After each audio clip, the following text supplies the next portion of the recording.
Hi, I'm Darrin Peppard. Welcome to the Leaning into Leadership podcast, the podcast dedicated to today's hardworking leader. Join me every Sunday for leadership insight, inspiration, and a little pep talk to keep you rolling down your road to awesome. Hey everybody, welcome into episode 122 of the Leaning into Leadership podcast. On the show today, we're going to talk a little bit about burnout. And we're going to talk about exhaustion, fatigue, that complete depletion of energy. Quite often we find that people who suffer burnout maybe retire early or possibly even transition into a completely different career. And we've seen this more and more and more over the last 2 or 3 years. And my guest on the show today, John Miles, is an absolute expert in this particular area. You see, John himself is a recovering corporate executive and has now become a leading authority on intentional behavior change, personal growth, and mattering. John's a keynote speaker, he's an author, he's the founder and CEO of Passion Struck, and has an award-winning podcast, Passion Struck with John R. Miles, that consistently ranks among the world's top 100 shows and is the #1 alternative health podcast. I'm a listener. I'm a fan. I absolutely love John's work. John has a brand new book out, also called Passion Struck, 12 Powerful Principles to Unlock Your Purpose and Ignite Your Most Intentional Life. John and I sat down recently and he walked me through the 12 steps to unlocking that intentional life. It's a fantastic conversation, and I really appreciate how John describes his journey and how he has turned that into this incredible passion for just simply helping others live that passion-struck life in every facet. His story, just like his show, is an inspiring journey towards significance, and I can't wait for you to hear it. You're going to get it all right on the other side of this. Hello, middle-level educators. Are you looking for a nationwide type of conference at the fraction of the cost?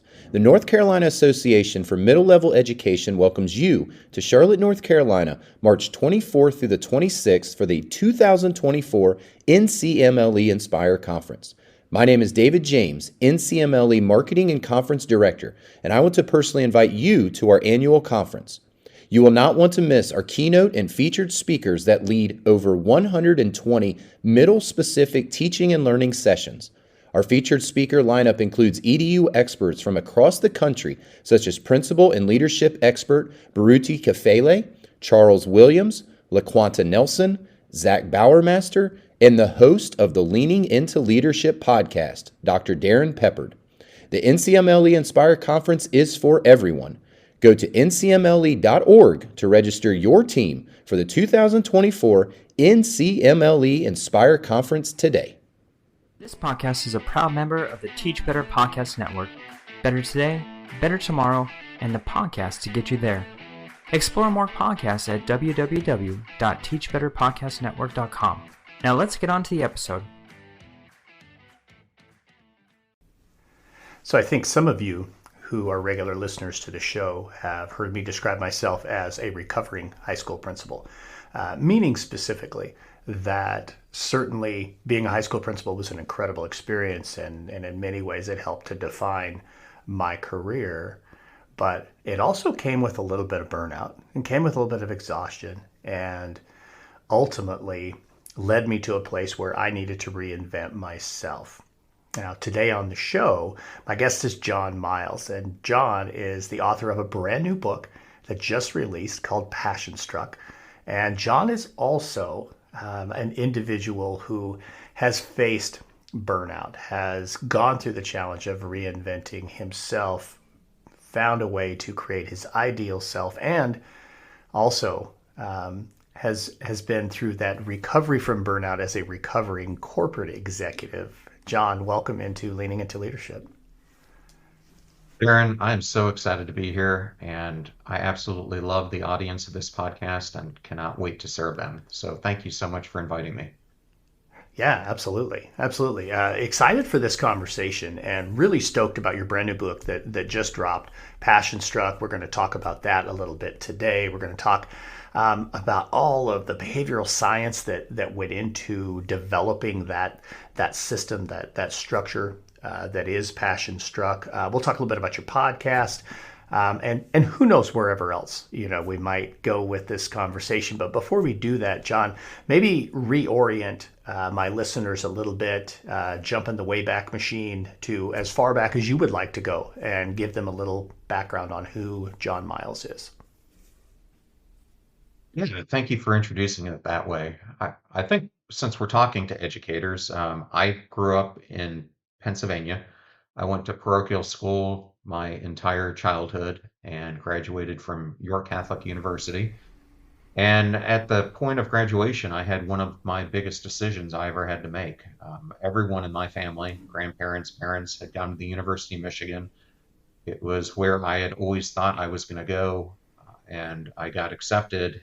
But I had always had this burning desire to be a leader. And both my father and my grandfather were military veterans. And when I got the appointment to go to the Naval Academy, it just was too big an honor to pass up. And so I ended up making that decision for those two reasons, and because I really wanted to give back to my country, and I felt this was the way to do it. Plus, it would be a great launch into the professional world for me. And I had a great time in the military and actually got out to become a special agent in the FBI. And sometimes life throws you curveballs, and that's what happened to me. About 3 or 4 days before I was supposed to report to Quantico, Congress, unfortunately, was going through the same type of things we've been experiencing, couldn't pass the budget, and my class got recycled. And this led me on a complete journey that I never anticipated I would make at that point in my life, and that was into the corporate world. So I took a position with Booz Allen, a management consulting firm similar to McKinsey or Bain, and from there went to Arthur Andersen, where I was the practice leader for the Southwest region, and another curveball hit me with Enron and Arthur Andersen going out of business, and I did another pivot, which resulted in going into Fortune 50 companies. I started out as a chief information security officer, ended up about 10 years later as a chief information officer at Dell, and then the last portion of my professional career, I pivoted into the private equity world and culminated as an operating partner in a private equity firm, and also as the COO or CEO of various portfolio companies in their portfolio. So that was kind of my backstory. So as you said, you're a recovering principal, I'm a recovering senior executive, but along that journey, I definitely experienced burnout, but also have figured out how to reinvent myself now into this path of forming a company called Passions. So that leads to just a really interesting follow-up question. We're in a time right now where so many people post-pandemic have reinvented themselves. They've pivoted and gone in a different direction away from a career that they had been in for a considerable length of time. And when we reflect back to our parents, our grandparents, typically you chose a career and you stayed there until you retired, whether you stayed in the same place or stayed within the same field. But it's something that is so much more common now that people are truly, to steal a word from you, chasing their passions. I'm curious, what was some of the mind shift for you? What were some of the things that went through your process of going from being in the senior executive world and moving now to a place where you host consistently the #1 podcast in alternative health? Those two don't jive. So how did that happen? So Darren, it's kind of funny. I'm laughing because over the past couple of weeks, I've been on 2 other podcasts from hosts who are actually psychiatrists or physicians who are in the alternative health podcast area, and they asked me the same question, and I would have told you 10 years ago, I would have never, ever saw myself even being a podcaster, but to say that I would be in the health category would have been even more amazing to me. And I think it all stemmed with my journey to becoming who I am today. And I remember while I was an executive and going through burnout, I happened to make the decision to go seek therapy. And the person I went to was a psychologist, but he was also a career coach. And so it was great because I got a bit of both. And typical as you do when you go see a therapist or a career coach, your first few meetings, they're trying to get a baseline for you. And we did that. And I remember about the fourth one, he said, I want you to do this visualization exercise. And he goes, I want you close your eyes and imagine you walking into your kitchen and there's a stool. Imagine yourself sitting on the stool. And he goes, now I want you to picture that stool has one major support. And for you, it's become the constant grind. And that's permeating every aspect of your life. He goes, what do you think is going to happen? I go, well, it's already crumpling underneath me. It's eventually going to topple over and nothing's going to catch me. And he goes, precisely. And he goes, now I want you to think about, there's this philosophy called self discrepancy theory, where you have your actual self, which is who you are today, your thought self, which is who we think we should be, and your ideal self, which is who we could become. And he said, right now, you have firmly gotten into your odd self, and I want you to picture your ideal self. And now rethink about that bar stool and the pillars that are supporting it. And I now want you to think of your life having multiple pillars. And these could be whatever anyone who's listening wants them to be. But I decided that for myself, I wanted them to be physical health, mental health, spiritual health, emotional health, relationship health, and to a lesser degree, career health, because I knew if the rest of the pillars were firm, then the career one would be as well. And when I started to reorient myself that way, I started to really study what was causing some of the cognitive issues I was facing, what was causing memory issues that I was facing at that time. And it led me about a decade ago to start doing this deep dive exploration into health and wellness, and then into behavior science and positive psychology. So through that next decade, I did a ton of research on myself, and Yeah, I love that. continued to just study and learn about how do you incrementally make each one of these areas of your life better. And to me, that's what kind of led me down this path to then really looking at alternative health and a lot of the approaches that I've now taken to life. Because even if you're looking at your physical health and you want longer longevity or longer health span, it still comes down to behavior science, because it's all about the intentional choices that you're making every single day that culminate in influencing that longevity or health span. I just think that's just fascinating. I also went through, that same thing. We talked about burnout, and I left my principalship actually to become a superintendent. So let's, essentially in C-suite equation, that's moving from middle management into, being the CEO essentially of a school district, and that just intensified the burnout more than it did alleviate, the challenges I was faced in that particular role. It actually, I think, just intensified it. And I certainly had, a breaking point in there as well. I hadn't really thought about it near the way that you just described that, and digging deep into, the different versions of yourself. I know in Passion Struck, you really are working hard to help your reader identify and become their ideal self.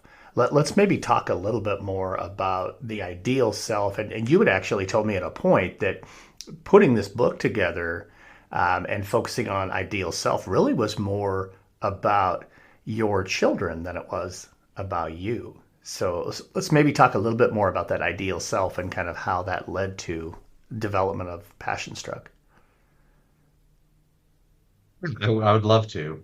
Yes, I dedicated the book to my two kids, Olivia, who just had a birthday yesterday, and my son.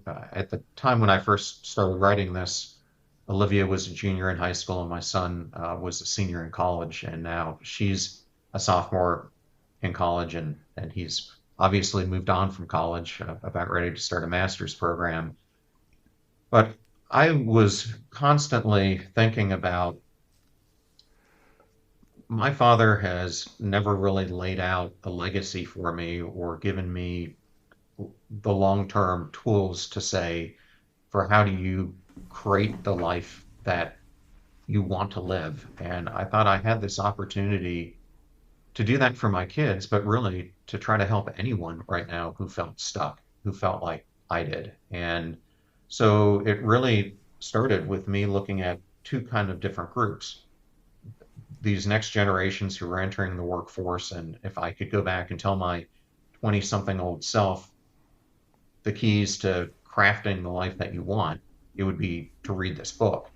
Or it could be someone who's stuck like I was. And the more I do research on this, I don't think I'm the only person who felt this way. You felt it. And if you look at what Gartner is putting out, it's unbelievable. There are 900 million people in 142 countries who feel unfulfilled in what they do. And so to me, it really speaks to what Henry David Thoreau called quiet desperation that so many find ourselves in. Because what ends up happening, I know what happened for me, is that I ended up on this path that I never intended to be on. I thought I was going to do this career service, become an FBI agent. I ended up becoming this career executive, and I found as that progressed, I was being drawn to success for the wrong reasons. It started to become to make more money, to have the bigger title, to have the bigger house, the nicer car, whatever. But it was like the more senior I got, the less fulfilled I felt. And to me, it's something that I went through that culminated in me feeling numb and apathetic and the opposite of what I had hoped to be at that point in my career. And so if I can help people to understand how to steer clear from this, or if they're facing that, how to pull out of it, that's what I was trying to do with this book.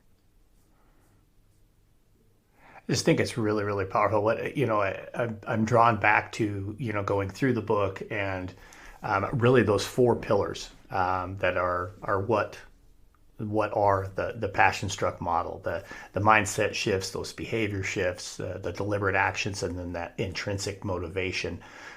Man, we could go at all of these, and I know the book is really kind of broken into two parts, right? Where that first part is focused on the mindset shifts, and then part two is more about those intentional behavior changes. I think where I would like to go, and I'm hoping my listeners will agree with me on this. I want to talk about intentional behavior changes because I think we talk a lot about mindset shifting, but that next piece, that changing your behavior and being intentional with changing your behavior is something I talk about frequently as a leadership coach. That as leaders, number one, we got to be clear, and number two, we have to be really intentional about what we do. So I really do want to get into being intentional with those behavior changes. I think that's just such a great piece. And so I'm going to say this. I'm going to list the six, and then whichever, I don't know, one or two or three you want to jump on and just chase, whatever is in your mind today, John, let's do that. So intentional behavior changes: anxiety optimizer, the originality embracer, the boundary magnifier, the outward inspire, the gardener leader, and the conscious engager. What are one or two that are just like jumping up at you right now and like, oh man, I want to talk about this? And I know all six are yours, so it's probably all six, but just let's run with that. Well, Darrin, let me just take one step back and give the audience kind of a setup for how this all comes together in this model. Yeah, perfect. These mindset shifts that you brought up are really clarifying your why. Why do you do the things that you do? And they influence how you end up approaching challenges and opportunities that come about in your life. And when you start shifting these, it's deeply rooted in connection with passion, and it sets the stage for consequent changes in behavior. So then the behavior shifts are really there once our mindset has been recalibrated. And this is where the role of perseverance in our life becomes crucial, because our behavior is the what, and it's a direct reflection of our mindset dictating how we actually pursue our goals.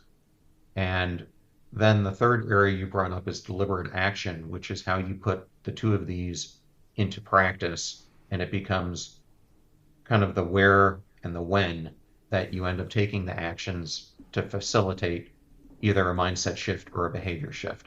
But to your point, I came up with six, and there are also six mindset shifts. And the first one I would probably talk to would be the anxiety optimizer. And this one was really profound to me because I was reading some research that the management consulting firm McKinsey did after examining thousands of high performing leaders. And they found that leaders who could put themselves purposefully into the state of optimal anxiety performed 400% higher than their peer group.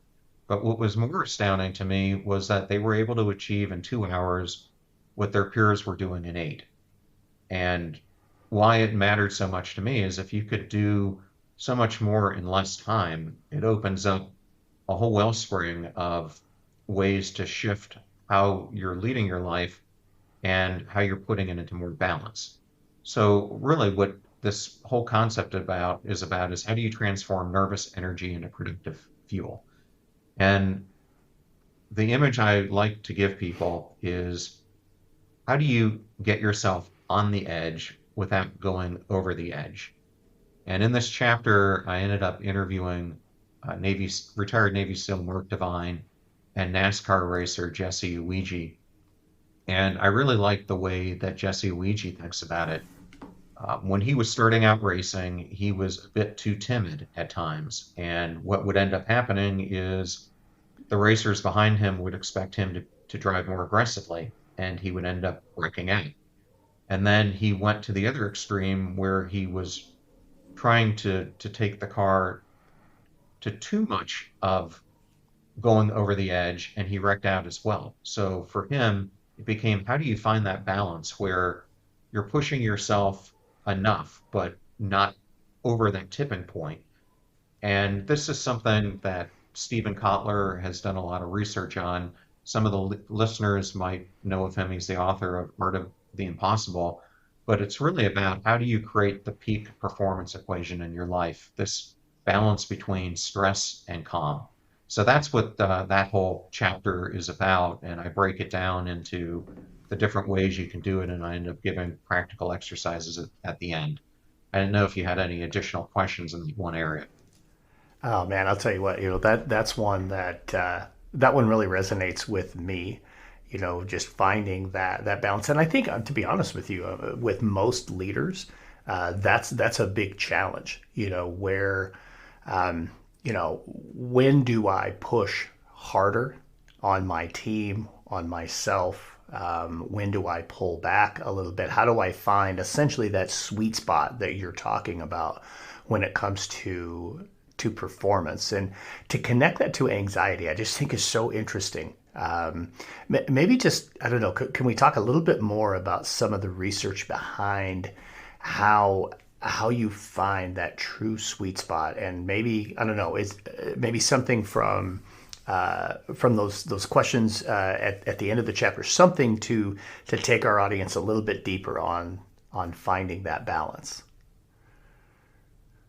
Yeah, so one of the major areas of behavior science I go into in this area is something called both and thinking. And I think this is extremely important for the educators who are listening to this or their students, is so often we've been brought up kind of with Stoic wisdom that really breaks things down into either or perspectives. It's really linear thinking. And so what I try to talk about in this chapter is the power of both and thinking in how we're approaching how we're creating this optimal anxiety. So part of this both and thinking is that you need to be able to think about that you want to put yourself on the end and you want to catch yourself before you're spiraling, because awareness is half the battle won.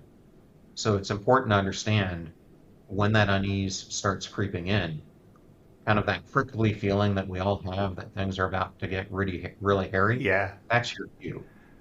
The next thing is I am a firm believer in doing deep breathing exercises. It's something that I learned when I was part of the Navy SEAL teams, ironically, and it's something that I highlight in this chapter with Mark Devine, himself a Navy SEAL. And so when you're feeling this unease, you can dial it back with deep breaths. It sounds cliche, but breathing exercises are like hitting pause during an action movie. And the one that I advocate for in the book, because it's the easiest one to do, is just box breathing. In four, out four, in four, out four, just like you're looking at the sides of a box. But there are many other ones that I use. And then the last thing I would give people to as a takeaway is pace, don't race. Keep your tasks challenging yet attainable.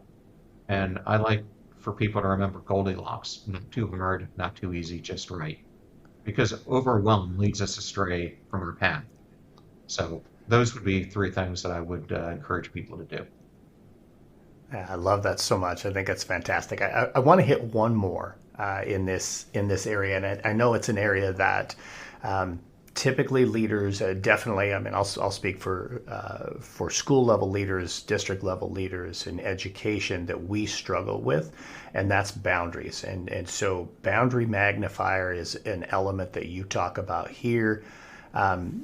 Give us a little bit of insight into the chapter on boundary magnifier and maybe some things that leaders can take away from that chapter to help them to, I guess, keep that passion burning.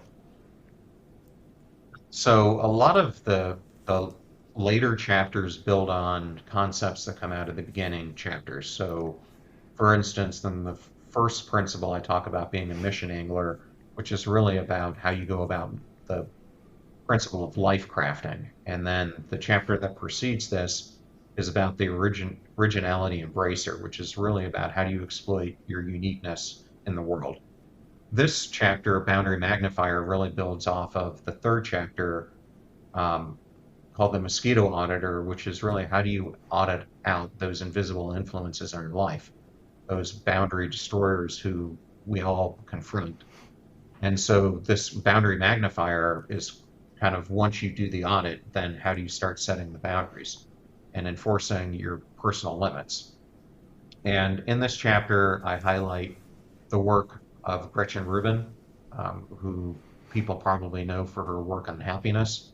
But she and I had this really deep conversation that at the core of knowing yourself really sits this whole idea that you have to give yourself both goals, but also self-compassion. And one of the best ways that you can give yourself self-compassion and self-care is by setting these boundaries in your life so that people aren't overstepping their bounds and then crushing this wall that you're setting up as an inner sanctuary.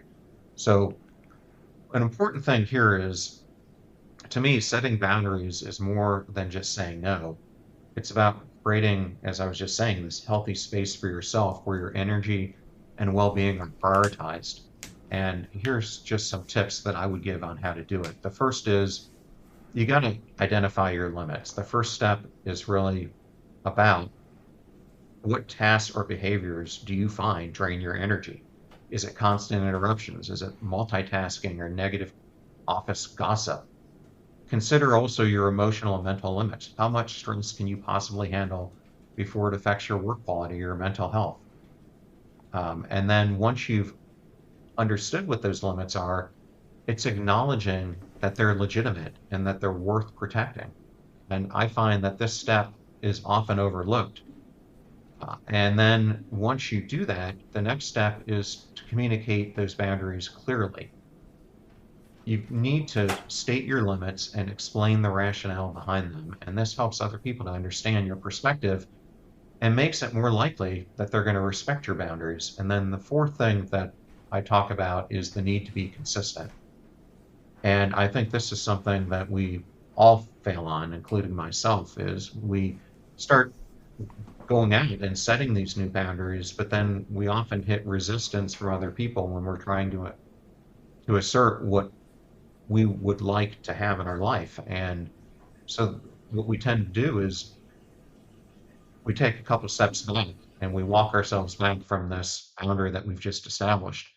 And to me, that's the worst thing you can do, because consistently enforcing your boundaries means setting the boundaries and then sticking to them. If you're communicating one thing and then you start to change it, it's going to have a negative reaction to the goal that you're trying to pursue, because it's going to make people typically double down on the behaviors that are causing you discomfort to begin with.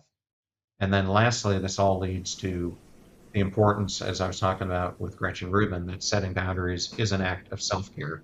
And it's about recognizing your work and giving yourself permission to prioritize your well-being.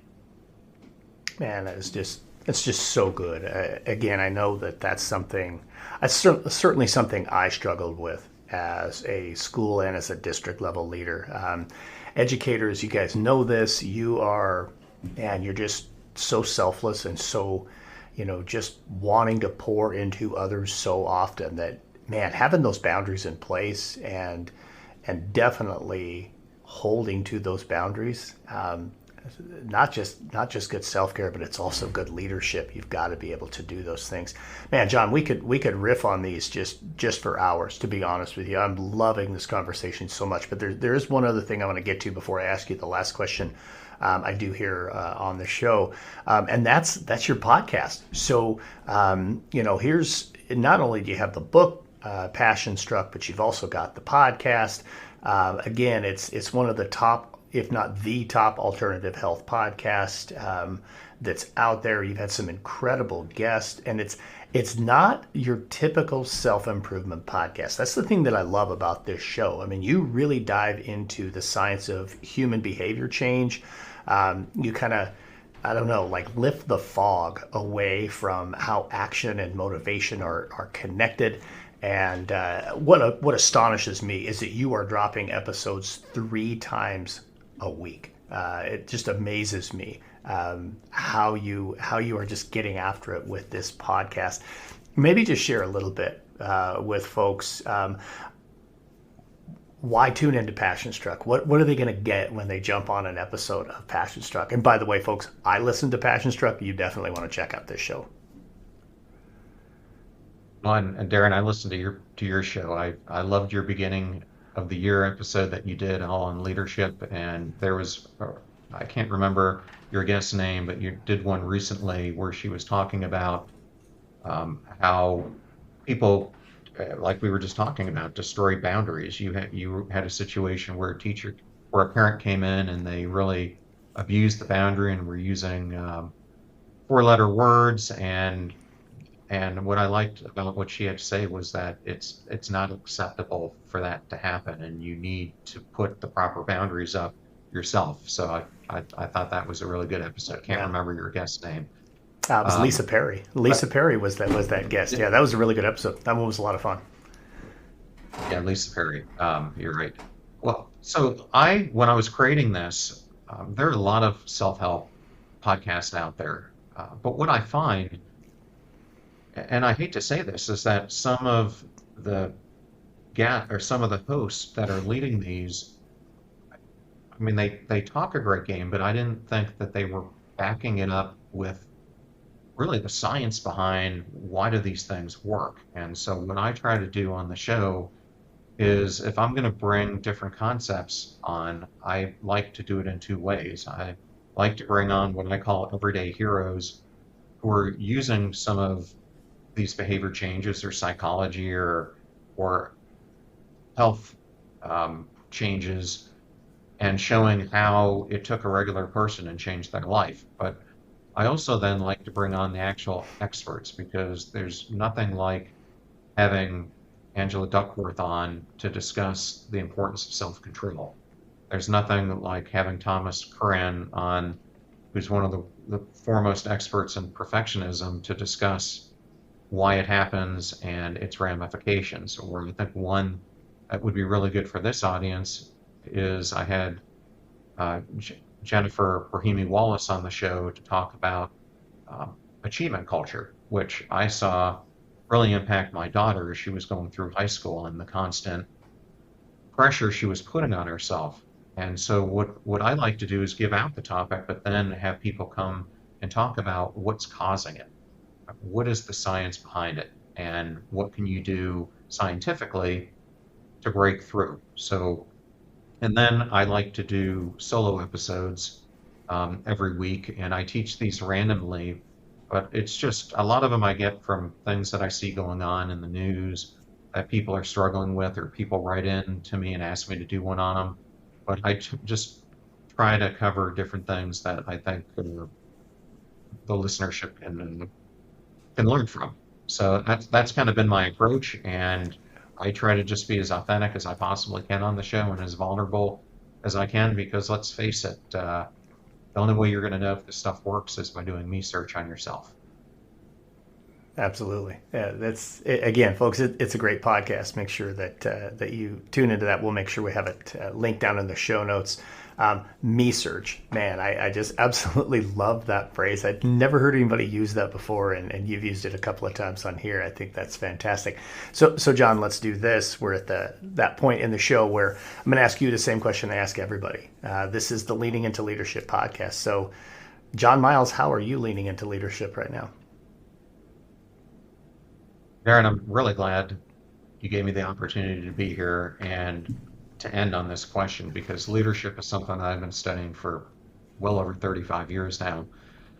And I wanted to go back to that podcast that you did at the beginning of the year, because you were talking about leadership and you were talking about that you felt that we as leaders needed to start changing. And I couldn't agree with you more.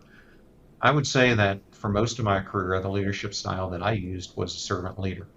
And it served me well, but I think times are changing. And so one of the things I call for now is gardener leadership, which is really leading with intention. Just as a gardener tends to their plants, a gardener leader intentionally nurtures their team's growth. So this process really is about having a deep understanding of each individual's unique talents, their potential. It's really getting to know them both in work and outside of work. And when I look at what Gartner, Gallup, others are saying out there, is that 85% of employees want to feel that they're valued for their complete self, yet only 40% of employers are actually doing it. So this whole leadership approach is really about the concept of being eyes on, hands off, and it touches on one of the most important things that you talked about in that episode, and that is being ambitious. I think this having ambition but being humble about it is at the core for what leaders need to do in the future. I can't tell you how important it is to have humility in the way that you're leading. It's okay to have that ambition, but where this hands-on or this eyes-on, hands-off comes into play is, I think as a leader, what you really need to do is to instruct, to give the guidance for how you want, let's take this to school, to perform, give the tools for the teachers that you have at the school to be the best they possibly can at performing their job. But it means you've got to be hands off at the same time. You can't be in there observing them teaching their class and micromanaging everything that they're doing. You've got to give them enough information and ammunition to cultivate the kids that in the way that you want, but be hands off in the way that they're actually pursuing it. So that would be my biggest leadership tip that I'm talking about right now. Man, I just love that so much. You and I are like 100% on the same page, man. It is important that leaders show up a little bit differently now. I'm like you, want to be that servant leader. When I completed my master's degree, boy, it was all about wanting to serve and serve and serve. But there is definitely, a point in time where people will take that a little bit too far. And to the point where they're micromanaging without realizing that they're micromanaging because they're just doing things for people. Man, putting that trust in them, allowing them to feel seen, heard, valued, and trusted in their place of work, whether that's in the business world, whether that's in the education world, or any other space. I agree with you 100%. That is definitely where we need to see leadership go coming forward. Man, what an incredible conversation, John. I just loved every second of this. How do people find you? How do they get in touch with you? How do they buy this book? How do they find your podcast? Finding me is very easy. You either go to passionstruck.com or johnrmiles.com. And there you can, either place you can find the book, find the podcast, find everything about me. So I really appreciate you having me on the show, and I especially always love talking to a fellow podcaster. Yeah, absolutely. Right. Yeah, definitely. John, thanks so much for joining me here on Leaning Into Leadership. We'll put all of John's contact information, links to go get his book, all of that stuff down in the show notes. John Miles, thank you for joining me on Leaning Into Leadership. Man, what a great conversation with John Miles. Really appreciate him coming on the show here and sharing that passion-struck mindset, sharing the framework with us, and certainly talking a little bit more about his book and his podcast.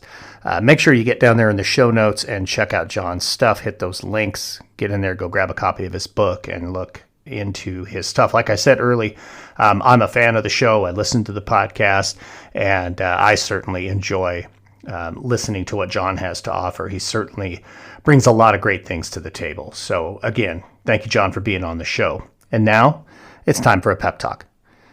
Now let's stay with the theme of burnout for today's pep talk. You might have heard me say this before, but ultimately you cannot be burned out if you were never on fire. One of my favorite quotes comes from a mentor of mine, a gentleman named Mike Lopiccolo.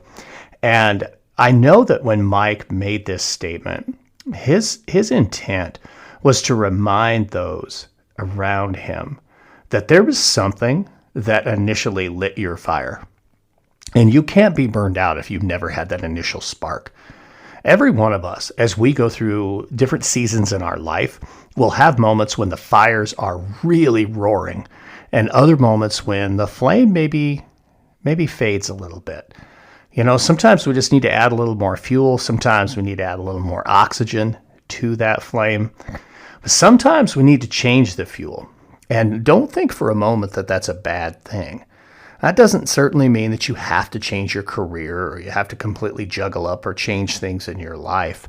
But the message from John today is about really being intentional, about remembering what it is that truly sets you on fire, that allows you to feel like you're living a life of purpose. And if you're doing that, man, lean into it and continue to fan the flames. But if you're finding yourself with the flames kind of getting doused, find that new energy, find that new fuel to keep the fire burning. I'm a great example of this. Folks, I've been an educator for a long time, and it's gone in a lot of different phases. I was a classroom teacher, I was a principal, I was a superintendent, and now I still consider myself an educator. Not only am I teaching at the collegiate level, but I'm doing all this work coaching and growing leaders, helping schools to improve the culture and the climate in the school and in the individual classrooms. For me, that flame is still the same. It's the same spark. I've just found different fuel to continue to feed my fire. That's sometimes what we have to do. Sometimes we need to be willing to think about it a little bit differently. How can we lead a life of service? How can we lead a life where we pour into others and maybe just find a way to do it a little bit differently? Hey, I'm always here to visit with you. If you have some questions about that, if you'd like to talk a little bit more, I'd love to hear from you. Also, folks, I would love for you to go down hit the 5 stars and give us a review on the podcast. Those reviews, those ratings make such a big difference in terms of how our show gets shared, how our show gets discovered by other people who are looking to lean into leadership. So thank you for all that you do. Get out there and have a Road to Awesome week. Thank you for listening to the Leaning into Leadership podcast, brought to you by Road to Awesome. Don't forget, click subscribe, give a review, and share this with somebody who might also enjoy leaning into leadership.